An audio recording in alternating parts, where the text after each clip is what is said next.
Jangan lupa subscribe. Assalamualaikum warahmatullahi wabarakatuh. Selamat malam buat kalian yang melihat atau mendengarkan video di channel ini.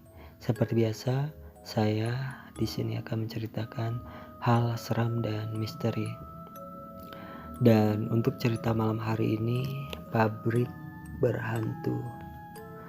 Kejadian ini terjadi sebuah pabrik berhantu di kota Semarang.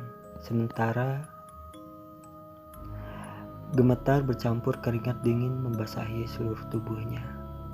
Dewi karyawati sebuah perusahaan swasta di Jalan Kaligawe, Semarang ini sempat tak sadarkan diri gara-gara dibopong dan diboyong hantu di gudang pabriknya. Waktu itu tidak biasanya dia ngantuk berat dan hampir tersungkur. Dewi kemudian tertidur. Saat terbangun, tahu-tahu sudah berada di dalam gudang dan dikelilingi rekan-rekannya. Singkat cerita, Dewi, gadis remaja asal Salatiga, ini adalah karyawan di salah satu pabrik yang ada di kawasan Jalan Kaligawe, Semarang. Karena terdesak kebutuhan ekonomi, sudah 2 tahun Dara jelita ini merantau ke Semarang. Karena semakin sulit cari kerja, akhirnya ia menerima tawaran temannya untuk bekerja di pabrik yang berada di jalur rawan kecelakaan itu. Bersama rekan kerja lain yang kebanyakan wanita, ia mengurusi bagian pengepakan yang sudah barang tertentu berdekatan dengan gudang. Meski seorang gadis, namun di kalangan pekerja ia tergolong rajin, sehingga tidak jarang membantu temannya merampukan pekerjaan yang tersisa. Ternyata keberanian itu terkadang mengalami kejadian sial, bahkan menyeramkan. Ia diganggu hantu gudang pabrik. Kejadian itu dialami saat ia masuk shift 2, berangkat sore dan pulang tengah malam. Seperti biasa, ia berangkat naik angkutan umum sekitar pukul 14.00 dan pulang pukul 23.00 atau kadang sekitar pukul 24.00. Setelah beberapa produk dia kemas dan kumpulkan, tiba-tiba ia terserang kantuk berat. Karena takut terjadi kecelakaan, kejepit mesin misalnya, atau ketimpa kemasan, ia memutuskan untuk beristirahat. Tanpa pikir panjang, ia langsung menuju musola yang berdekatan dengan gudang belakang pabrik. Setelah berjalan tidak lebih 2 menit, sampailah ia di tempat itu.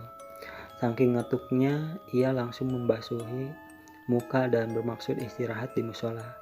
Meski sudah membasuh muka, namun tidak dapat menghilangkan rasa kantuknya itu. Tanpa sadar ia tersungkur dan terlelap.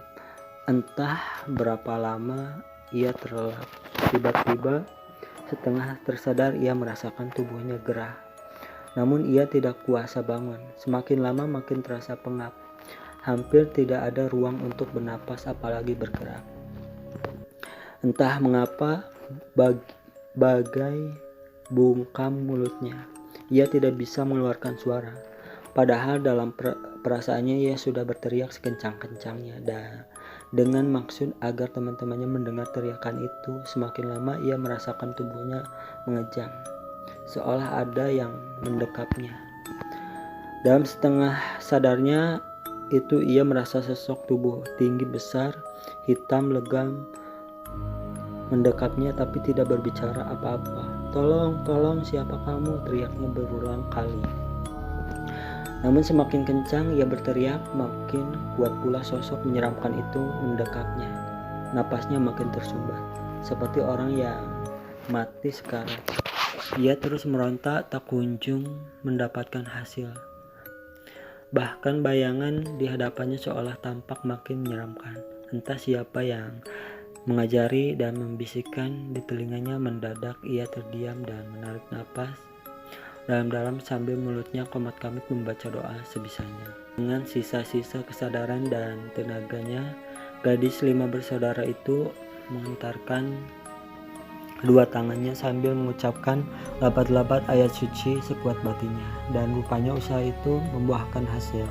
Perlahan-lahan dekapan makhluk aneh itu makin berkurang dan tubuhnya terasa terlepas hingga akhirnya ia tak sadarkan diri. Entah apa yang terjadi dengan Dewi. Jika Lucy temannya tidak menjenguknya ke musola, mungkin tidak bisa ditolong. Saya kaget banget, saya khawatir ada apa-apa, kok lama sekali dia. Wong pamitnya cuma sebentar kok sampai hampir subuh. Ya saya susul ke musola. Saya heran, kok nggak ada. Akhirnya saya lihat ke gudang. Saya kaget, ternyata terlentang di gudang. Tutur Lucy. Karena panik, Lucy lalu memanggil pekerja lainnya untuk membantunya membawa Dewi ke klinik pabrik. Wah, aneh-aneh saja. Makanya jangan dipaksa kalau kerja. Begini nih akibatnya. Memang malam Jumat begini ada-ada saja yang aneh. Minggu kemarin saja si Somad kejang gak ketahuan penyebabnya. Lah, sekarang Dewi, saut Parman. Setelah menunggu beberapa jam, Dewi akhirnya tersadar dan langsung gelagapan seolah mencari sesuatu di sekitarnya. Melihat banyak orang di sekelilingnya, Dewi bingung. Rupanya ia baru sadar bahwa dirinya telah digendong makhluk halus dan dipindahkan ke gudang pabrik. Sejak itulah Dewi tidak berani sendirian lagi ke belakang, apalagi ke dekat gudang.